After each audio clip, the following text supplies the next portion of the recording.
राधे राधे महाराज जी, आपके चरणों में कोटि कोटि प्रणाम। महाराज जी, मैं आपके दिखाए मार्ग पर चलने की कोशिश कर रहा हूँ, लेकिन महाराज जी सांसारिक जीवन में आने वाली कोई भी परेशानी से डर जाता हूँ। सही गलत का फैसला नहीं ले पाता। ये भय को कैसे निकालूं महाराज जी, मेरा मार्गदर्शन करें। देखो, ये तो तुम्हें सत्संग के द्वारा पता ही चला होगा कि कोई तुम्हारा पहला जन्म तो है नहीं। पीछे से हमारे द्वारा बहुत से दो प्रकार के कर्म होते आए हैं, शुभ और अशुभ, और उसी से मिश्रित करके शरीर की रचना हुई है। अगर केवल शुभ कर्म हो तो देव शरीर प्राप्त होता है, केवल अशुभ कर्म हो तो नरक की यातना भोगने वाला यातना देह प्राप्त होता है। अधिक पाप हो जाए, पुण्य कम, तो तिर्यक योनियों में जिसका सम बराबर होता है, पुण्य और पाप मिश्रित, उसे मानव देह मिलती है। एक सिद्धांत है, एक क्रम है। अब हमारे हृदय में चिंतन क्या चल रहा है? अगर हमारा चिंतन फिर वही गलत चल रहा है जिसके कर्म भोग के अनुसार हमें भटकना पड़ा है, शुभ और अशुभ दो ही प्रकार के कर्म होते हैं। तीसरा जो शुभ अशुभ दोनों को विध्वंस करता है वो भागवतिक कर्मयोग कहा जाता है। वो भगवान को समर्पित शास्त्र सम्मत कर्म होता है, वो बांधने वाला नहीं होता, मुक्त करने वाला होता है। तो अभी हमारे इसी जन्म में ऐसी गलतियां हो गई हैं जिनका आपने कोई प्रायश्चित नहीं किया। ईमानदारी वाली बात देखो ना, मतलब अपने तो घर के जैसे बैठे बात कर रहे हैं कि इसी जन्म में हमसे ऐसी गलतियां हुई हैं जिनका हमारे द्वारा कोई प्रायश्चित नहीं हुआ। उनके लिए हमने कोई व्रत, उपवास, नियम या उनके नष्ट करने वाली कोई भी हमने क्रिया नहीं की। तो सुरक्षित रखे ना, तो अब चाहे जितना आप अच्छा करो, आपको भयभीत करते रहेंगे वो, क्योंकि रखा दुश्मन बैठा हुआ है। जब तक उसका नाश नहीं होगा तब तक वो काल्पनिक भय आपके अंदर पैदा करता रहेगा, और जहां उसका नंबर आया आपको दंड देने का, फिर काल्पनिक भय नहीं रहेगा, फिर वास्तविक वो तुमको दंड देगा। ये तो ब्याज में है काल्पनिक भय। वो बैठा है ना दुश्मन, तो रात दिन उसका भय है, उसको पता नहीं तुम्हें। इसीलिए कहा जाता है शीघ्रातिशीघ्र पाप का मार्जन कर डालो, नहीं वो बढ़ेगा और जब आएगा तो फिर सताएगा, कष्ट देगा। तो मन मलिन है और पाप कर्म जमा है और शुभ इतने हैं नहीं कि हम जो चाहें वो कर लें। एक उपाय बचा है, भगवान का आश्रय लेकर उनका नाम जप करना, और जो भी कर्म करो अब गलत ना होने पाए। देखो, अभी तक हमसे गलती हुई तो हो गई, अब हो गई तो हो गई। अच्छा, गलती अज्ञानी से ही होती है, तो भगवान के सामने हम तो बच्चे ही है ना, और उन्हीं की माया और उन्हीं के हम, तो गलती क्षमा होने के उपाय हैं। भगवान कहते हैं अहम त्वाम सर्व पापेभ्यो मोक्षयिष्यामि मा शुचा, मैं तुम्हें सब पापों से मुक्त कर दूंगा। पिता है ना, तो पिता कहते चाहे जितना रुपया लगे हम तुम्हें बचा लेंगे। ऐसे भगवान कहते तुम चिंता मत करो, मैं तुम्हें बचा लूंगा। तो वो तो बचा लेंगे, पिता भले ना बचा पाए, क्योंकि वो एक सीमित संपत्ति वाला और सीमित बुद्धि वाला है, लेकिन वो असीम महिमा वाले भगवान है, उनके हाथ में सब कुछ है। तो हमें चाहिए कि आज से नियम लें कि हम गलत काम जिसे जानते हैं, वैसे सबको ज्ञान है कि क्या गलत है, नहीं, भगवान इतना ज्ञान तो सबको देते हैं। जानबूझ करके जो आप गलती किए हुए हो अब वो दोबारा ना करो। और जो भी कर्म कर रहे हो, चाहे वो व्यापार हो, किसानी हो, नौकरी हो, राजकीय विभाग हो, कहीं भी हो, वो हमारे भगवान की ही पूजा, क्योंकि पूरी सृष्टि भगवान की ही है। उसे पूजा मान करके करो, और कोई गंदे नशा ना करो, जैसे शराब पीना है, गांजा है, ड्रग्स है, ये जैसे गंदे नशा है। पराई माता बहनों की तरफ काम भाव भोग दृष्टि से देखना, मांस खाना, फिर अब सोचो तुम चैन से रह पाओगे? कर लो, मनमानी कर लो। 4 दिन के लिए तो स्वतंत्रता है आपको। कॉपी आपके हाथ में दे दी गई, पेन आपके हाथ में दे दिया गया, प्रश्न रख दिया गया है, लिखो या ना लिखो। परिणाम पता तब चलेगा जब उसमें जांचेगा मास्टर। तब तक तो कोई जो मन में आए सो लिखो ना, उसमें थोड़ी कोई ये क्या लिख रहे हो, ये नहीं डांटेगा कोई, लिखो, तुम लिखो। वो पता तब चलेगा जब नंबर का समय आएगा।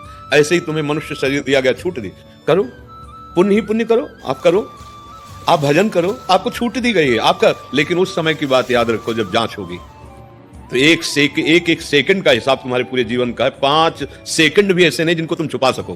पूरे जन्म से लेकर और आखिरी श्वास तक के हर सेकंड का निर्णय होता है। हमारा स्वामी किसी से गवाही लेने की जरूरत नहीं होती। अब ये बात विचार करके देखो, तो हमारे को लगता है कि हमारे ऊपर बड़ी कृपा है। अगर हम जो गलतियां की उनका दंड मिले ना, इसी जन्म की गलतियों का। आप देखो, किसी माई बहन को छेड़ दो, आप रिपोर्ट हो जाए, आप जेल जाओगे। ऐसी गलती कितनी बार की है, भगवान ने क्षमा कर दिया तुम्हें। ईमानदारी से देखो, लेकिन भगवान ने उनको सबको माफ कर दिया। आप अंदर की बात जानते हो, अंदर की बात अपनी जानते हो, भगवान ने क्षमा किया कि नहीं, भगवान बचा रहे हैं कि नहीं। 5 मिनट की गलती ने पूरे जीवन की पढ़ाई लिखाई और राजनीतिक जितना जो कुछ सब मिटिया मेट करके और वहां खड़ा कर दिया कटघरे में उसको। और ऐसी गलतियां 50 नहीं 50 1000 बार अपने से हुई है, और एक बार भी थप्पड़ नहीं लगा। तो जमा है ना, वो कितना कृपालु, फिर भी हमें चैन से जीने दे रहा है। हम कितने गलत, अंदर की बात देखो, अंदर की एक पॉइंट हम कह रहे हैं, ऐसे कितने पॉइंट हमारे द्वारा गलतियां हुई जिनको ऐसे दबा दिया गया, हम ही ने दबा दिया। और आज तक कोई ना समाज जानती है और ना कोई कानून से दंड मिला है, तो वो फिर ही थोड़ी वो रखा है। वो तैयार हो रहा है बिल्कुल खा पी के, जैसे दूध पी के कोई एकांत कमरे में रियाज लगा रहा हो तुम्हें परास्त करने के लिए। वो तुम्हारा कर्म अवश्य में भोक्तव्यम कृतम कर्म शुभाशुभम, इसलिए अब तुम तैयार हो जाओ उसको नष्ट करने के लिए।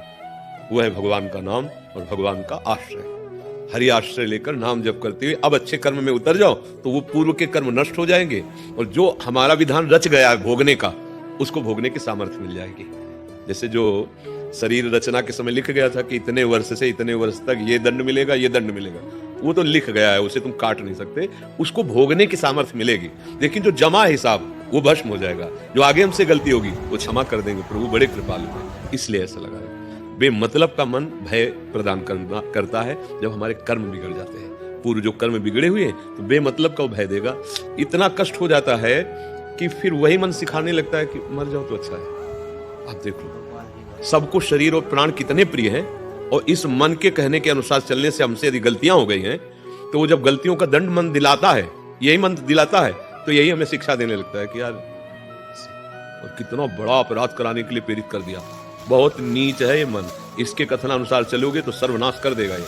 और अगर शास्त्र और गुरुजनों की आज्ञा के अनुसार चलो तो यही मन तुम्हें आनंद में डुबो देगा। अब देखो, एक है भयावह कल्पना और एक है आनंददायक। भगवान बड़े कितने कृपालु हैं, कदम कदम पे रक्षा करते हैं, सर्व सामर्थ्यशाली। अब ये भी तो चिंतन चल रहा है और एक चिंतन बुरा चल रहा है, तो कमजोर हो गया मन हमारा विषयों से, तो वो गंदी गंदी बातें सोचता रहता है, निगेटिव सोचता रहता है। बलवान हो गया तो पॉजिटिव सोचता रहता है। तो हमारी सोच सही हो जाए इसके लिए हमें नाम जप करना पड़ेगा और गंदे आहार ये सब छोड़ना पड़ेगा।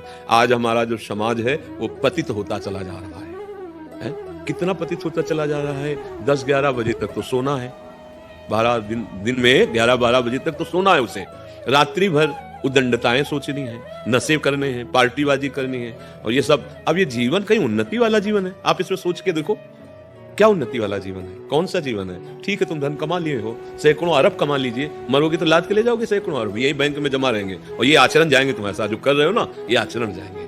अब ये बात समझ में नहीं आती तो आप दूसरा रास्ता ढूंढते हैं, कोई फकीर मिल जाए, कोई सिद्ध मिल जाए कि जाके हम उसको रकम दें और वो जन्म कुछ ऐसा कर दे कि हम सुखी हो जाए। कभी नहीं, कुछ नहीं, नाटक के सिवा कुछ नहीं।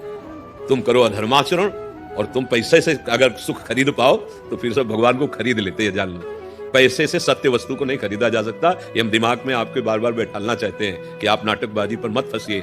किसी की भी ताकत नहीं कि वो आपको आशीर्वाद दे के दुख रहित कर दे। वो सिर्फ आप हो, आप जो अपने को दुख रहित कर सकते हो। क्या? सत्य मार्ग की बात पकड़ लो, सत्य पे चलो, नाम जप करो, जो प्रारब्ध अनुसार दुख सुख आवे उसे भोग लो, भगवान की कृपा से मुक्त हो जाओगे।